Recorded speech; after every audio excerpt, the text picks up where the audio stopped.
দাবিটা কি সেটাই তো জানি না। আর দাবি যেটা সেটা আমি বলে দিলাম, যদি এইটা দাবি হয়ে থাকে, দাবি তো লিখিতভাবে কিছু আমাদের কাছে আসেনি। আমি আমি পুরোটাই আপনাদের থেকে জানছি। যারাই আন্দোলন করছেন তাদের বিরুদ্ধে পুলিশ যেভাবে নোটিশ দিয়েছে, না গেলে পুলিশ বা প্রশাসনের যে ব্যবস্থাপনা, সেটা নিয়ে রাজ্যের সর্বোচ্চ দুজন আধিকারিক ইতিমধ্যেই সাংবাদিক বৈঠক করেছেন। পুলিশ আধিকারিক, পুলিশ দপ্তর থেকে এটা পরিষ্কার ভাবে তাদের সাংবাদিক বৈঠকে যথাযথভাবে পুরোটাই কভার করে দেওয়া আছে। এখানে অতিরিক্ত আমার কিছু বলা একেবারেই ঠিক হবে না। আজকে 5 জনকে ডেকে পাঠানো হয়েছে, আমি বললাম তো, আমি এইটা নিয়ে আমি কথা বলতে রাজি নই। আগে চিঠি তো দিই, কোনো লিখিত কোনো কমিউনিকেশনই তো নেই। আমার অফিস সচিবালয় থেকে বারবার জানতে চাওয়া হয়েছে যে বসে আছেন কেন, তখন যুদ্ধ চলছে। ফলে আপনারা সেটা হয়তো তখন খেয়াল করেননি। যা হয়েছে যুদ্ধ শেষ হয়ে যাওয়ার পরে, সিজফায়ার হওয়ার পর, তখন আমরা জানতে চাই, কোনো উত্তর নেই। বর্তমান প্রেক্ষাপটে দাঁড়িয়ে আজকে এই মুহূর্তে এরকম কিছু বলছেন যারা এখনো পর্যন্ত আন্দোলন করছে, তারা যদি লিখিত কিছু আবেদন আপনার কাছে জানায়, সেক্ষেত্রে আমি কোনটাকে বেশি গুরুত্ব দেবো, এইটাকে না ওটাকে? এইটা তো আমরা ঠিক করবো। এখানে 2500 শিক্ষক বলছেন যে আমরা সরকারের সঙ্গে সহযোগিতা করতে এই মুহূর্তে এগিয়েছি, তাহলে আর কিছু চাইছে না। তাহলে আমি এইভাবে তো আমি চাল আর কাঁকড় বা ইত্যাদি আমি কেন বাছাবাছি করতে যাবো? আমাকে সবাই সমান। আগে দিত, তারপর দেখ। তা হঠাৎ করে এটা যে যখন শুরু হয়, তো আমাদের দিক থেকে যখন কোনো কমিউনিকেশন নেই আমাদের পর্যন্ত, তো আমরা বুঝতে পারি না। তবে মিডিয়া থেকে যেটা দেখতে পাই, যদি আমি মনে করি যে মিডিয়া আন্দোলনকারীদের মুখপাত্র হতে পারে কিন্তু সচিব হতে পারে না। মিডিয়ার মাধ্যমে আমাদের জানানোর তো কথা নয়, ডাইরেক্ট জানানোর কথা। তো কোনো বার্তাই আসে না, লিখিতভাবে কিছুই আসে না। তো মিডিয়া থেকে যেটা বুঝতে পারি যে ওরা বলছেন যে প্রিন্সিপাল যেটা মোদ্দা কথা, যে ওরা পরীক্ষা দিতে চান না, সসম্মানে স্কুলে ফিরতে চান। এইটা দেখুন, প্রথম অংশ যেটা মানে পরীক্ষা দিতে চান না, এটা তো একদম সুপ্রিম কোর্টের নির্দেশ। তাহলে মহামান্য সুপ্রিম কোর্ট যেটা বলেছেন, সেটার ক্ষেত্রে আমরা কন্টেম্প্ট অফ কোর্ট কি করে করি? আর যারা বলছেন পরীক্ষা দিতে চান না, তারাই কি একমাত্র? কারণ আমি এই মুহূর্তে আজকে একটা চিঠি আমি আপনাদের দেখাচ্ছি, যে চিঠিতে প্রায় 2.5 থেকে 3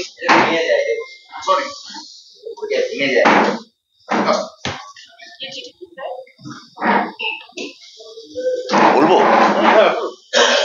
এই চিঠিতে প্রায় 2.5 থেকে 3,000 শিক্ষক তারা জানাচ্ছেন যে তারা সরকারের সঙ্গে সর্বতভাবে সহযোগিতা করে চলতে চান।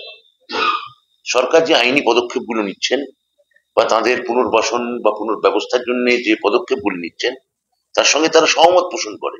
আমি এই চিঠিটি আপনাদের হাতে একটা কপি তুলে দিতে চাই, আপনারা যদি আমাকে ফটোকপি করে দিয়ে দেন এটা ভালো হয়। অর্থাৎ যারা ওখানে বসে আছেন তারা একটা অচলাবস্থা করার জন্যই বসে আছেন, কিন্তু সেটা কাঙ্ক্ষিত নয়, সেটা বাঞ্ছনীয় নয়। যে সরকার, এটা হচ্ছে প্রথম পার্ট, পরীক্ষা দেব না। আর দ্বিতীয় পার্ট হচ্ছে যে পরীক্ষা দেব না, এবং দ্বিতীয় অংশ হচ্ছে সসম্মানে ফেরান। তা সেটার জন্য তো যত আইনি রিভিউ পিটিশন, আইনি পরামর্শ নেওয়া, ওদের বক্তব্য আমাদের মধ্যে ইনকর্পোরেট করা, ওদের স্কুলের মাইনে সুনিশ্চিত করা, ওরা যাতে স্কুলে কোনো রকম কোনো সমস্যা বা অসুবিধায় না পড়েন সেটাকে দেখা, এই সমস্ত পদক্ষেপগুলো তো আমরা নিয়েছি। আমরা ওনাদের মূল যে সমস্যা, তার সঙ্গে আমি আমার মাননীয় মুখ্যমন্ত্রী, আমার সরকার গভীরভাবে তাদের সঙ্গে সহানুভূতি সম্পন্ন। তাহলে এই সময় যে ওরা যেটা করছেন, ওরা কি উদ্দেশ্যে করছেন, কেন করছেন, এবং একটা অংশই করছেন, এটা আমি কত হবে 2,000 2,500, এখানে আমি আরো 2,500 2,000 থেকে 2,500 স্বাক্ষরিত চিঠি আমি দিচ্ছি, যারা সরকারের সঙ্গে সহযোগিতা করে চলতে চান এবং যারা ওই ধর্নায় বসতে চান না। তো আমি এখান থেকে, আপনারা প্রশ্ন করেছেন কিভাবে সমাধান সম্ভব, আমি এখনো তাদের সদিচ্ছার উপরে আস্থা রাখবো।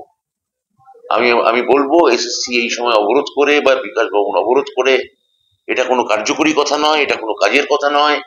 সরকারি যারা আধিকারিক সরকারি এসএসসি যারা আধিকারিক, বোর্ডের যারা আধিকারিক, তাদের কাজ করতে দেয়া হোক। তারা কাজ না করলে আখেরে কন্টেম্প্ট অফ কোর্ট যদি হতে হয়, মাথায় রাখতে হবে সেটাকে উন্নত সরকার হবে না, তারাও হবেন। সেটা তাদের ভবিষ্যতের জন্য খুব একটা সমীচীন এবং বাঞ্ছনীয় নয়। সেটা হচ্ছে যে এইখানে বিকাশ ভবনের সামনে যে মুখগুলোকে দেখা যাচ্ছে, এই মুখগুলোই একদিন নেতাজি স্টেডিয়ামে আপনাদের সেক্ষেত্রে সভা মঞ্চে তারা বক্তব্য রেখেছিলেন। আবার এই মুখগুলোই আপনার সঙ্গে মিটিং এর পরে বেরিয়ে এসে বলেছিলেন যে তারা সন্তুষ্ট মোটামুটি সেই মুখের, কিন্তু সেই মুখেই আবার তারা আজকে আন্দোলন। আরে সেটা তো আপনার দেখুন, এবার আপনারই প্রশ্ন, এটা হয়তো আপনার চ্যানেলের ন্যারেটিভ, পার্শ্ববর্তী অন্য কোনো চ্যানেল হয়তো ন্যারেটিভ হচ্ছে, সেদিনও তারা সন্তুষ্ট ছিলেন না, আজকেও তারা সন্তুষ্ট নন। আবার অন্য কোনো চ্যানেলের হয়তো ন্যারেটিভ যে তারা সেদিন সন্তুষ্ট ছিলেন, কোনো একটা বিচ্ছিন্নতাকামী শক্তি তাদের বাধা দেওয়ার চেষ্টা করছে। এই যে একাধিক চ্যানেলের একাধিক ন্যারেটিভ, সেটার মধ্যে তো ঢুকে আমি কিছু করতে পারবো না। আমি যারা আমাকে চিঠি দিয়ে জানাচ্ছেন যে আমরা মুখ্যমন্ত্রীকে ভরসা রাখতে চাই, আমি তাদেরকেই বিশ্বাস করব।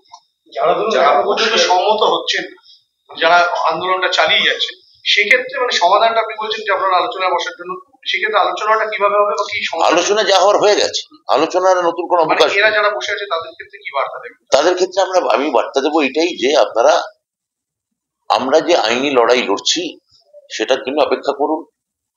আমরা যে আইনি পুনর্বিবেচনার জন্য সর্বাত্মক লড়াই করছি, আপনাদের সমস্ত পয়েন্টগুলো নিয়ে সেইটার উপর ভরসা রাখুন।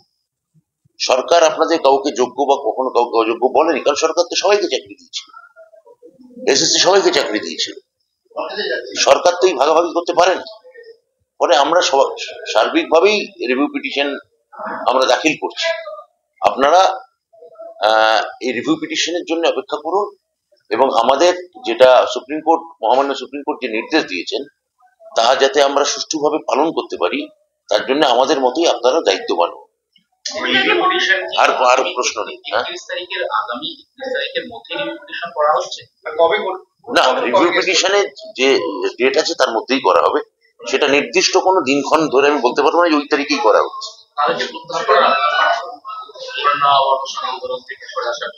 বলে দিয়েছি আমি অলরেডি যে আমি বারবার করে বলতে চাই যে আপনারা এই ধরনের কোনো হঠকারী জায়গা থেকে সরে আসুন, সরকারের সঙ্গে সহযোগিতা করুন। আপনাদের যে সামাজিক যে অবস্থা বা মানসিক যে অবস্থা, সেটা কিন্তু আমরা ফিল করছি। মুখ্যমন্ত্রী গভীরভাবে সেটার ক্ষেত্রে সমব্যথী এবং সমবেদনা দেখাচ্ছে। আমরাও আপনাদের সঙ্গে আছি এবং এতবার আমি আপনাদের কথায় বৈঠক করেছি। এখন আমার মনে হয় যে আপনারা যখন নিজে স্কুলে গেছেন, স্কুলে জয়েন করে গেছেন, তখন এটাকে আর নতুন করে আর আমি বলবো যে ভুলিয়ে দেওয়ার কোনো এটা কোনো কার্যকারিতা নেই। আমি বলতে পারবো না, যদি এর পেছনে কোনো রাজনৈতিক মদতদাতা থাকেন সেটা আমার জানা নেই। যদি থাকেন সেটা তার দায়ভার ওদের মাথায় রাখতে হবে। চাকরি আমরা দিয়েছিলাম, চাকরি খেতে চেয়েছিলেন অন্য রাজনৈতিক দলগুলো, তাহলে ওদের বুঝে নেওয়ার বা বেছে নেওয়ার দরকার আছে যে সরকার ওদের সঙ্গে না রাজনৈতিক